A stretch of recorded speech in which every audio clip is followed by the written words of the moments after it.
In this week's Parsha, Parshat Bo, we cross the finish line and we fulfill the name of the book as it's named in the general parlance, Exodus, because indeed in chapter, on page 358, after much ado, after the final three plagues take place, so the Jewish people actually leave Egypt. It actually happens in this week's Torah reading. And I've always taken pride in mentioning the idea that Bo Bet Aleph is 2 and 1 in Gematria, which adds up to 3. And that signifies the fact that the final 3 plagues take place in this week's Torah reading. The locust, the darkness, and the death of the firstborn. But let's read the first 2 sentences of chapter 10, which is the beginning of the Parsha. It's on page 340, 341 in the Art Scroll. And we'll take a look at what it says. Vayomer Hashem el Moshe bo el Paro. Hashem says to Moshe, come to Paro, for I have made his heart and the heart of his servant stubborn, so that I can put these signs of mine in his midst. And, sentence 2, so that you may relate in the ears of your son and your son's sons that I made a mockery of Egypt, and my signs that I placed among them, that you may know that I am Hashem. So besides the big theological question about freedom of choice and the idea of hardening Paro's heart, which we'll place aside right now, the issue here is that the Torah is clearly saying that this is a two-pronged narrative. The narrative is directed in 2 directions. One is aimed at Paro himself, to convince Paro to, of his own volition, to let the Jewish people go.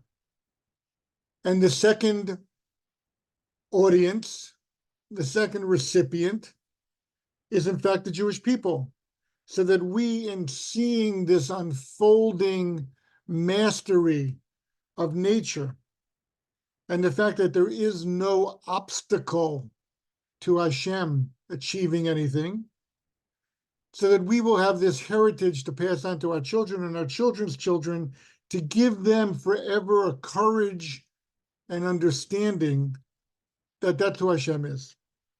The word hitalalti, which Rashi says I'll make a mockery of, so it's not that God is being disrespectful of Paro. I don't think Rashi means it in that regard.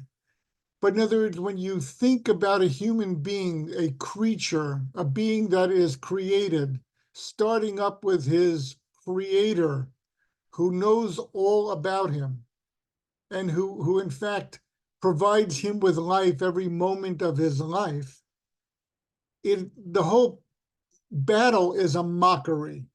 It's a mockery of the sense of an understanding of what reality is all about and who we are vis-a-vis Hashem.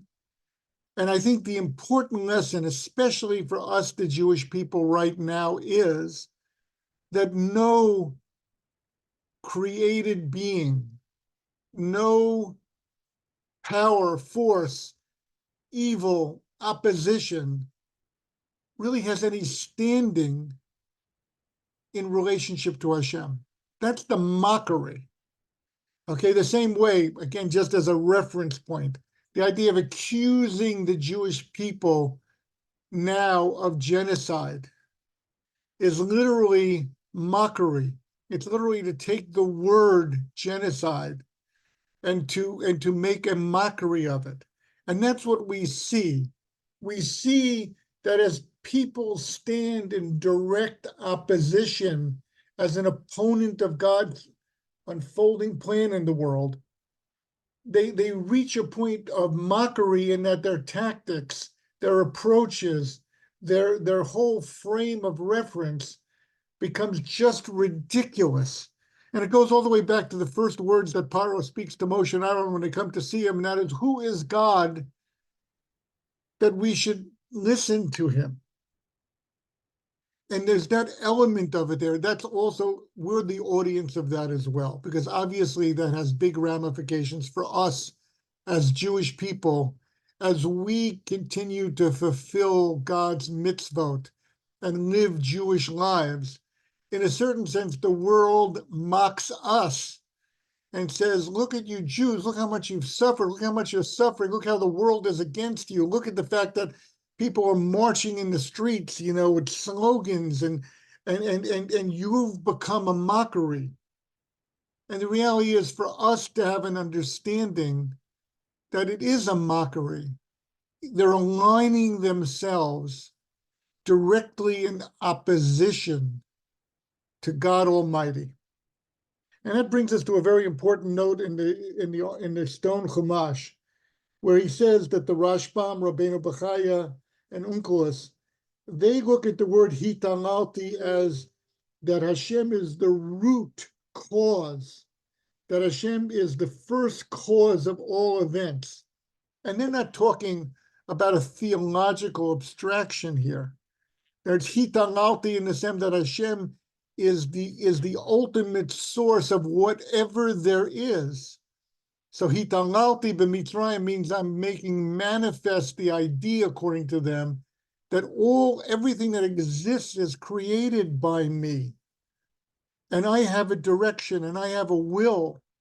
And that's what you're going to see unfold here. And it answers many, many questions. The most obvious was in the plague of darkness. Why didn't the Jews leave then? They could have spared the death of all those tens of thousands of firstborn Egyptian kids, and people have so many problems today with the idea of people being caught up on the wrong side of things. And the answer to that is because at the outset, God expressed to Paro, please understand, in chapter 4, God says, the Jewish people are my firstborn. B'ni Bechori Yisrael, God expresses to Paro in chapter 4, sentence 22. That's the Jewish people's status. And if you're going to stand up in resistance, no matter what pretext, whatever context you want to create, whatever moral twist you want to give to what we all know is right and what all we know is fair, in the end of the day, the defiance will simply return directly back upon you in the ultimate extent. Now, on this level, the message to us, the Jewish people, is reverence to God. God doesn't simply excuse evil, and evil does not persist in the world. And we really need to see that all the time. When we talk about the Jewish people being an eternal people, this is why we are an eternal people, because we tend to go in the direction that God's will is guiding us. And when we don't, and we suffer the consequences of that, we tend to reawaken and to return back and align ourselves again with God's plan. That's the history. That's why we are eternal. And I say this with great trepidation, but that's why throughout history, it's only portions of the Jewish people that survive. I've always been struck, when I think about the history of the 20th century, we're well into the 21st century. When I was a kid growing up, the 20th century was a big deal. First of all, the movie is 20th Century Fox, but 20th century was a big deal. When you think about the 20th century, the great events of the 20th century in Jewish thought is the Holocaust and the establishment and the return of the Jewish people to Israel. Those are the great events. If you just put that in your head at the same time, without any deeper understanding, the Jewish people were being reawakened to the idea that the Jewish people can't simply survive. They've got to survive with a purpose. And I dare say, and we're going to look at this together in a minute or two here, the same thing is happening today to an amazing, and I'm not talking about this person beginning to keep Shabbat, which is beautiful to see, and this person baking chalot, and stories of miracles that you hear, and stories, which there are always miracles every day of our lives, we understand that. But I'm talking about the simple fact that the Jewish people don't just resign as being the chosen people, which should be the overwhelming tendency of a people going through what we're going through right now. Yes, there are some people taking down mezuzahs. Yes, there are people finding ways to disassociate with the Jewish people, to disassociate their Judaism with the land of Israel and their fellow Jews who they may disagree with. Okay, but that's the end of the line. That's a forfeiture of our right and our attachment to eternity, because our attachment to eternity comes specifically from this assertion that God made to Paro, these are my children, and he responds, my children. And with this, I want to explain some insights that I saw in the name of the Kotzker Rebbe, interesting Hasidic. The question is this: the name of this week's parsha, Bo El Paro, which literally means come to Paro. The normal language that should be used here is Lech El Paro, go to Paro. What do you mean by come to Paro? So there's two basic streams of understanding here.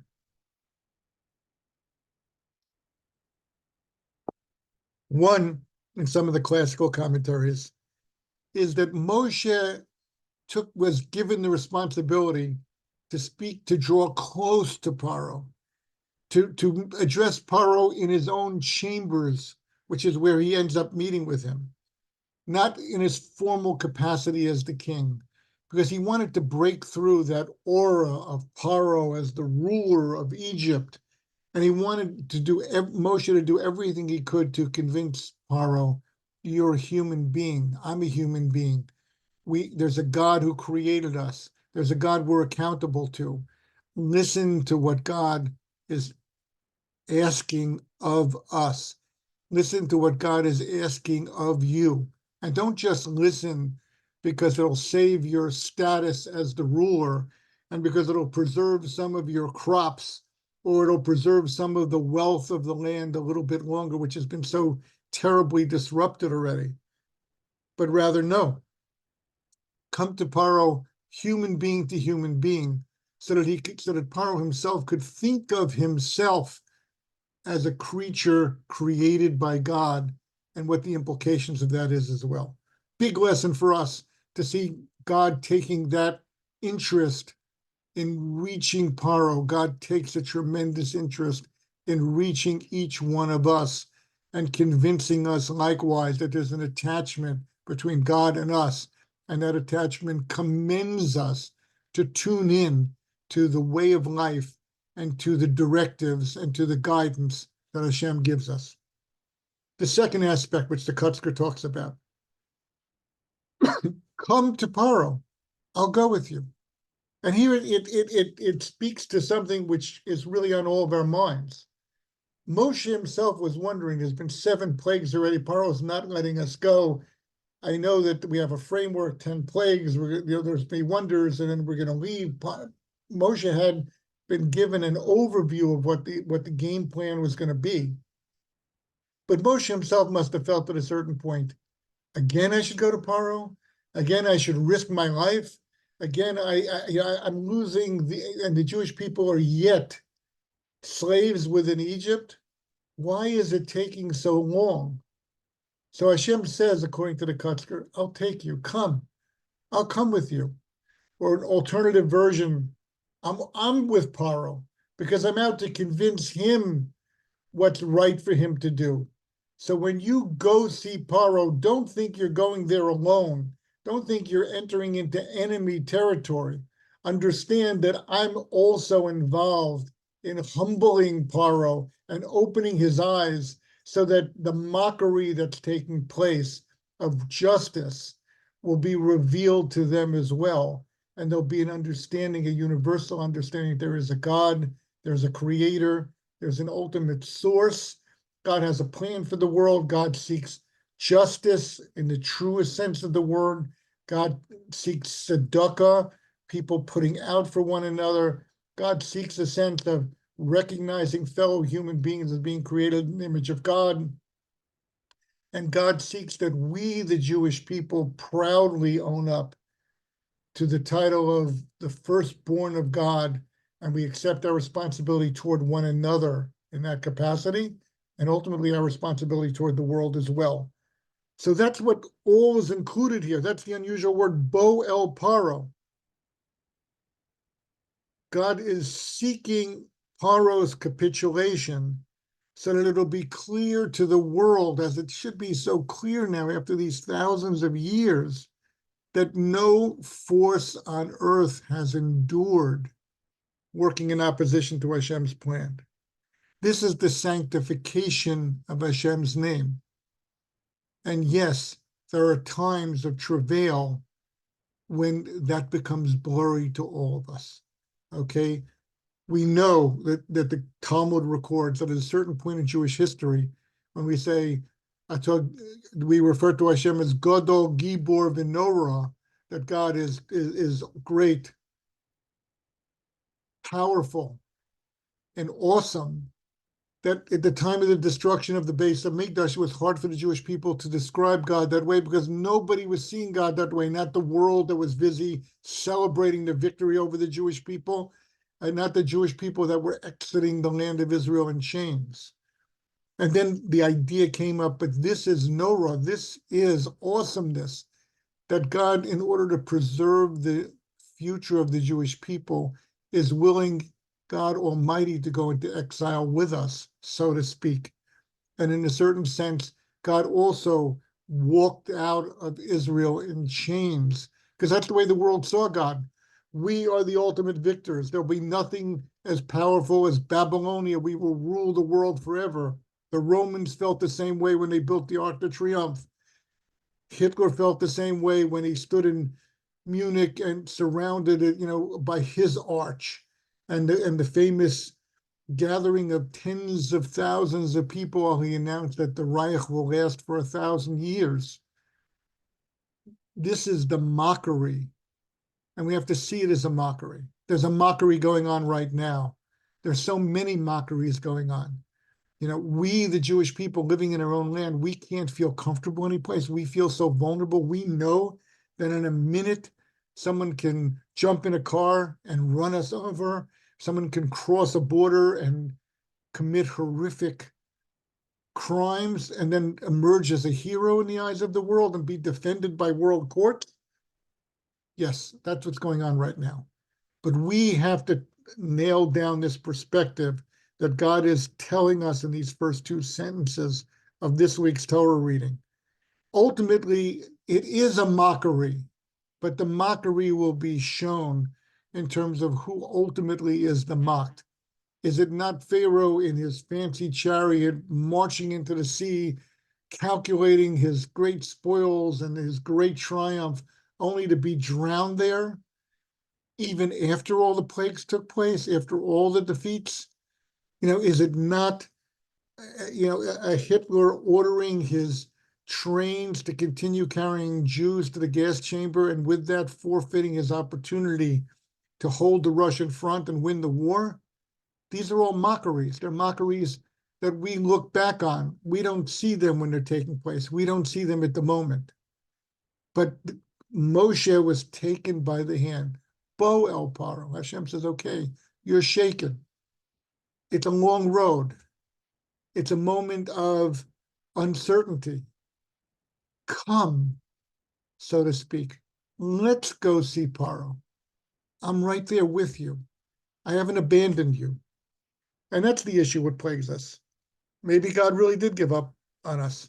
And that's what I want to just mention here as the second part of this class of crossing the finish line. We have unbelievable reassurance in the Torah that we remain the children of Hashem no matter what.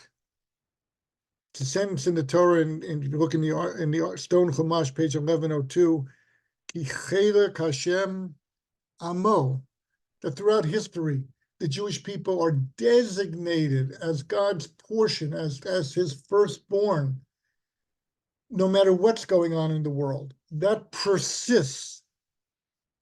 And it persists with the understanding that Hashem does always remain ultimately in full control. God can turn his back, so to speak. He can look away for a time. God can not miraculously intervene as we would hope to see every single day. But God is holding our hand and moving us forward here. And I want to solidify this with a reference in the Talmud in Bava Basra. It's fairly well known. It's intriguing, and I never saw it applied to this way. But it involves a conversation between Rebbe Akiva and the Roman emperor at the time, Turnus Rufus. Now, of course, Rebbe Akiva ends up being martyred by the Romans. But at this point in time, Rebbe Akiva is a respected leader, sage of the Jewish people, and he's in conversation with the Roman emperor. And the Roman emperor starts up with him and says, if your God loves the poor, why doesn't God feed them? Okay? We know God has a love for everyone. We say it when we say Birchat Hamazon every day. God feeds everyone. So Rebbe Akiva says that God allows the poor to experience hunger, so that other people will step up and provide them with food. And in that way, there will be merit. And in that sense, it's a redemption of the world. It opens our eyes to the connection between the physical and the spiritual world, meaning one person taking responsibility for another, one person saying, yeah, it's good to have 10 pounds of flour in my storage room, but if this person needs a pound to get through the week, I'm going to give it to that person out of unity, out of a sense of respect, out of a sense of responsibility, out of an understanding that why do I have 10 pounds of flour to begin with? Because God provided it to me. And according to the system that Rebbe Akiva is pointing toward, maybe God really had in mind and saying, here's 10 pounds of flour, but remember, at least one of those pounds, make sure you give it to someone else who doesn't have. Make sure that other person's not going hungry. So here, the Roman emperor argued with him. And he said, I don't agree with what you're saying, can't be. And he said, imagine a king, this is the Roman emperor, and he captures a prisoner, and he imprisons that person, and he issues a decree, no one should feed this person. I want him to go hungry. No one should feed him. Wouldn't the king punish someone who would sneak food in and try to feed that prisoner? Maybe that's really the truth of it. Maybe that's God's plan. Maybe you're upsetting God by feeding the person. And rather than responding, and he actually, the Roman emperor even quotes a sentence in the Torah, which refers to the Jewish people as servants of Hashem. Kili b'nei Yisrael avodim, it's in Vayikra in Leviticus 25:55. And he says, so if it's true the Jewish people are servants, king has a right to incarcerate a servant and issue an order. I don't want people to feed him. Maybe that's what God's doing. Maybe that's why he doesn't have a pound of flour of his own. So Rabbi Akiva doesn't respond, but he says, let me give you a different parable. He says, suppose the king's son is rebellious, and the king, out of anger, imprisons his own son. And he gives orders and says, leave my son in prison, let him languish there. I don't want anybody to interfere. And a person would say, this is the king's son. Am I not going to go out of my way to sneak some food in? And I'm worried the king will catch me and consider me to be defying of the king's plan? This is the king's son. What father won't ultimately appreciate the fact that even though I'm defying his orders, I'm doing so to feed his child and to make his child comfortable and to see to it that his child survives? Certainly, I'm doing the right thing. Now, it's interesting because there's an obvious disconnect in this Gemara.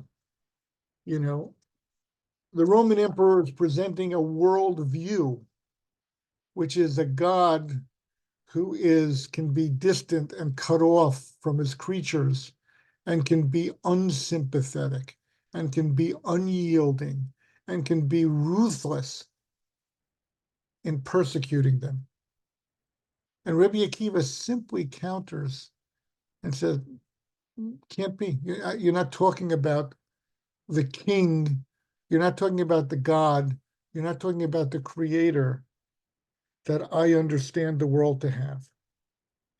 And this is linked in an interesting way to our prayers on Rosh Hashanah. We always wonder, Rosh Hashanah is the day of judgment. It's actually debated a little bit in the early sources. Perhaps Rosh Hashanah should be a day of trepidation.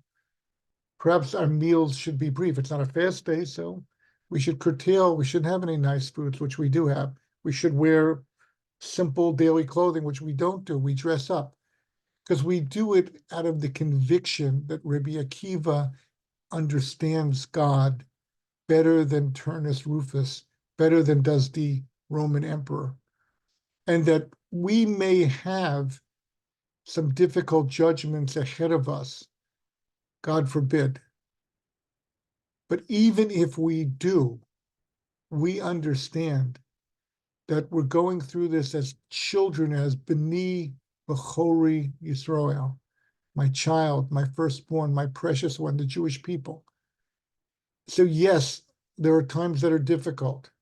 Yes, the line in Fiddler on the Roof when Tevye says, I know we're the chosen people, God, but couldn't you just once choose somebody else? It's a witty line, but it's the antithesis of what we really understand. It's a mockery of what our relationship with God really is. A loving God who disciplines us so that we can indeed remain eternal, so that we can find our way back. And that's why we need to celebrate the unity, the connection. A graduate of the Hebrew Day School who's middle-aged, I don't think he'll mind me calling him that, sent me notes on a trip he took to Israel over January 1st. And how he and 7 other friends, 8 people, they landed in Israel. They put together a pot of money. And they drove first to see the atrocities. Then they drove to one hospital after another to comfort the wounded and to give cheer to them. Then they drove to a hotel where a whole kibbutz and the whole settlement was being sheltered, and they created a barbecue for everyone was there. And the barbecue was so plentiful that they had enough food at the end to send on to a different hotel where other displaced persons were sitting. And they spent 7 days on the ground in Israel, visiting Shiva houses, out of the blue, walking in, hi, we're from New Rochelle, New York. We don't know you. You don't know us. But we traveled a few thousand miles so we could come and comfort you. We traveled a few thousand miles because we want to assert before our Creator that we are all children of Hashem, that we're one family. And of course, it's not surprising for somebody to jump on a plane and hears my brother is in distress and in a different part of the world. Can't I go there? Maybe I can comfort him. Maybe I can offer him some cheer. Maybe I could share a sandwich with him. Maybe I could simply congratulate a group of soldiers and tell them how deeply indebted we are to them. That's what these 8 fellows did. They put in money into the pot. They spent every penny that they had to get there, to run around the country, and to simply give in solidarity to people that they never met before, will never meet again probably. But what they did most profoundly is they asserted to Hashem that when you sent Moshe to Paro, you identified us as B'ni Bechori Yisrael. We're God's children, we're all firstborn, and we all have this incontrovertible relationship with God. And even when it doesn't look that way, even if God throws us into prison and puts a sign, do not feed on the outside the cell. We know I'll sneak a little food in. I'll provide for this other person. I'll show solidarity. I'll walk into a hotel room and I'll talk to a soldier who's just lost a limb. It's a very uncomfortable thing to do. And I don't have any great answers. And I don't have any great philosophies. And I don't have any great reasons. All I can do is sit with the person and say, I came to be with you. I came to express my concern for you.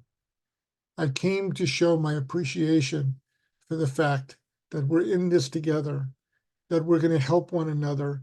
And out of this sense of connection, we're going to merit Hashem opening up the gates, bestowing upon us tremendous love and benefit.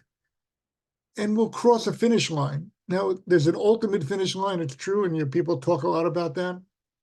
But there are a lot of smaller finish lines, and they're also hard to get to. And they also take perseverance. And we see it all in the words of Boel Paro. Moshe himself, charged with the task of redeeming the Jewish people, God looks into Moshe's eyes, so to speak, and says, there's a reluctance there, there's a fatigue, there's a sense of, we're never really going to get out of here. So instead of saying, Lech el Paro, go to Paro, he says, come to Paro, let's go together. We're going together to the greatest sense we can. And with that strength, we'll cross the near finish line, and ultimately we'll cross the ultimate finish line soon in our days.